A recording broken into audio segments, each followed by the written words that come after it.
Hello guys, నిన్న RCB versus ఎల్ఎస్జీకి మధ్య జరిగిన ఆఖరి లీగ్ మ్యాచ్ లో ఆర్సీబీ టీం చరిత్ర సృష్టించింది. 238 రన్స్ హ్యూజ్ టోటల్ ని కేవలం 18.4 ఓవర్స్ లో చేసి క్వాలిఫైర్ 1 కి దూసుకెళ్లారు.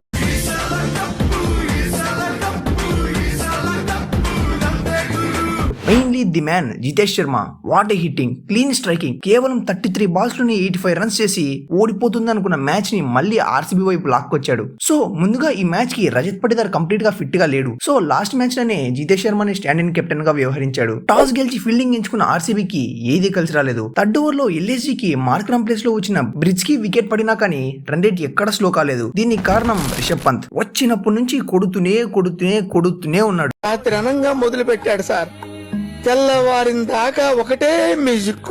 ఇదేదో సీజన్ స్టార్టింగ్ నుంచి ఆడుంటే ఇన్ని మింగులు తప్పే కదా పంతు. నేను కాదు, ఇలా అని ఆర్సీబీ ఫ్యాన్స్ అంటున్నారు. సో ఇలా రెచ్చిపోయి బ్యాటింగ్ చేస్తున్న పంత్ని ఆపడానికి ఆర్సీబీ బౌలర్స్ దగ్గర అసలు సమాధానమే లేకపోయింది. హేజల్వుడ్ లేకపోయేసరికి ఆర్సీబీ బౌలింగ్ అయితే తేలిపోయినట్టు కనిపిస్తుంది. లాస్ట్ మ్యాచ్ లో 230 రన్స్ ఇచ్చారు అండ్ ఈ మ్యాచ్ లో కూడా ఆల్మోస్ట్ 230 రన్స్ ఇచ్చేశారు. బట్ ఇంత దరిద్రంలో కూడా ఏదైనా మంచి ఉందా అంటే అది నువాన్ తుషారా మాత్రమే. శ్రీలంకకు చెందిన ఈ slingy fast bowler Lungi Ngidi place లో వచ్చి అద్భుతమైన బౌలింగ్ చేశాడు. జితేష్ శర్మ కెప్టెన్సీ కూడా ఆన్ ఆఫ్ గా కనిపించింది. ఏదో ప్రీ డిటర్మైన్ బౌలింగ్ చేంజెస్ చేశాడు. కృణాల్ పాండ్యా 2 ఓవర్స్ లో 14 రన్స్ మాత్రమే ఇచ్చినా తనకి నెక్స్ట్ ఓవర్ ఇవ్వలేదు. సో ఇలాంటి కొన్ని రీజన్స్ వల్లనే ఆ సెకండ్ వికెట్ అనేది తొందరగా పడలేదు. మార్ష్ అండ్ పంత్ మధ్య ఏకంగా 150 పార్ట్నర్షిప్ వచ్చిన తర్వాత మార్ష్ భూవి బౌలింగ్ లో అవుట్ అయ్యాడు. ఈ సీజన్ మాత్రం మిచ్ మార్ష్ కి డ్రీమ్ సీజన్. గతంలో ఎప్పుడు లేనట్టుగా ఆల్మోస్ట్ టీం కావాల్సినప్పుడల్లా రన్స్ స్కోర్ చేశాడు. సో రిషబ్ పంత్ అయితే సెంచరీ కొట్టి ఒక మంచి కంబ్యాక్ అయితే ఇచ్చాడు. మెయిన్లీ తన ఇన్నింగ్స్ లో ప్రెషర్ అనేది ఏమీ కనపడలేదు. చాలా ఫ్రీ ఫ్లోయింగ్ బ్యాటింగ్ చేశాడు. 1-2 సార్లు మిస్ టైం అయినా కానీ తన ట్రేడ్ మార్క్ షాట్స్ అయితే అస్సలు మిస్ అవ్వలేదు. సో ఈ లాస్ట్ లీగ్ మ్యాచ్ అయితే పంత్ తన ఫ్యాన్స్ కి ఫుల్ మీల్స్ పెట్టేశాడు. అండ్ ఇంగ్లాండ్ టెస్ట్ సిరీస్ కి ముందు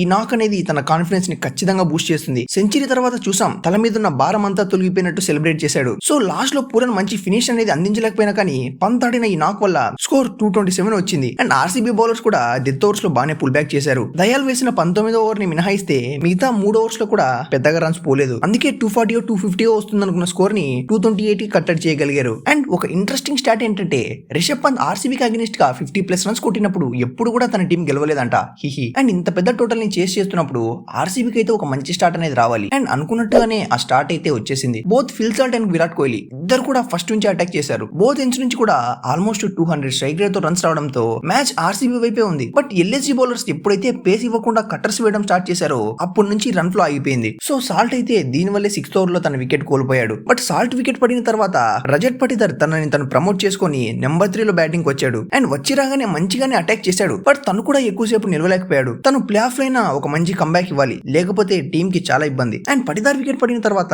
నెక్స్ట్ బాల్ లివింగ్స్టన్ డక్అవుట్. అసలు నార్మల్ గా ఈ పొజిషన్ లో మయాంక్ రావాలి. బట్ ఏమైనా ఒక క్విక్ ఫైర్ క్యామియో కోసం లివింగ్స్టన్ ని ముందుగానే పంపినట్టున్నారు. అండ్ రాగానే తను మాత్రం అవుట్ అయిపోయాడు. అండ్ తర్వాత విరాట్ కోహ్లీ తన స్టైల్లో 50 కంప్లీట్ చేశాడు. ఐపీఎల్ లో 9000 మార్క్ ని కూడా అందుకున్నాడు. సో ఒక పక్క విరాట్ ఉన్నాడు కాబట్టి చేస్ అనేది ఆన్ లోనే ఉంది. బట్ ఆవేష్ ఖాన్ ఓవర్ లో ఒక బిగ్ షాట్ కోసం వెళ్లి మిస్ టైమ్ అయ్యి విరాట్ అవుట్ అయిపోయాడు. అండ్ అప్పుడు వచ్చాడు జితేష్ శర్మ. వచ్చి రాగానే బిగ్ షాట్స్ కి వెళ్ళిపోయాడు. మెయిన్లీ ఏ బౌలర్ ని టార్గెట్ చేయాలో, ఏ బౌలర్ ని సీఆఫ్ చేయాలో అనేది చాలా క్లియర్ మైండ్ సెట్ తో వచ్చాడు. దిగ్వేష్ బాగా వేస్తున్నాడు కాబట్టి తన ఓవర్ లో ఎక్కువగా రిస్క్ తీసుకోలేదు. బట్ వేరే వాళ్ళు ఎప్పుడైతే వచ్చారో చితక్ కొట్టేశాడు.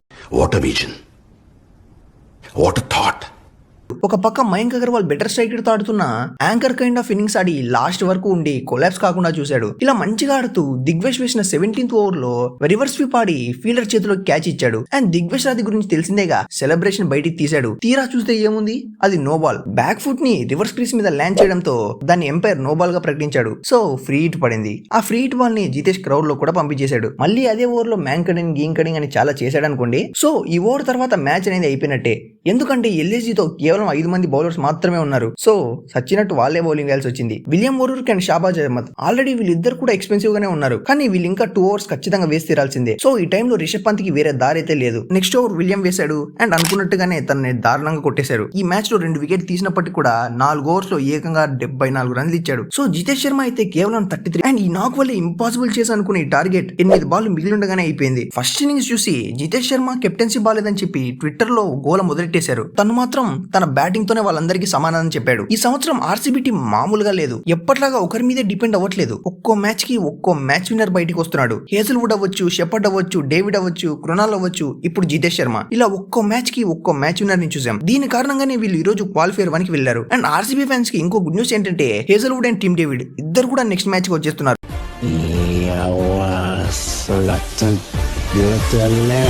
సో అన్ని అనుకున్నట్టు జరిగితే ఈసారి విరాట్ కోహ్లీ చేతిలో మనం ఆ ట్రోఫీని చూడబోతున్నాం. అంతే గైస్, రేపైతే పంజాబ్ వర్సెస్ ఆర్సీబీ మధ్య క్వాలిఫైర్ 1 అయితే జరగబోతుంది. తెలుసుగా, ఈ మ్యాచ్ లో గెలిచిన వాళ్ళు డైరెక్ట్ గా ఫైనల్ కి వెళ్ళిపోతారు. వీడియో నచ్చి ఉంటే ఖచ్చితంగా లైక్ చేయండి, సబ్స్క్రైబ్ చేసుకోవడం మాత్రం మర్చిపోవద్దు. See you guys very soon. Thank you.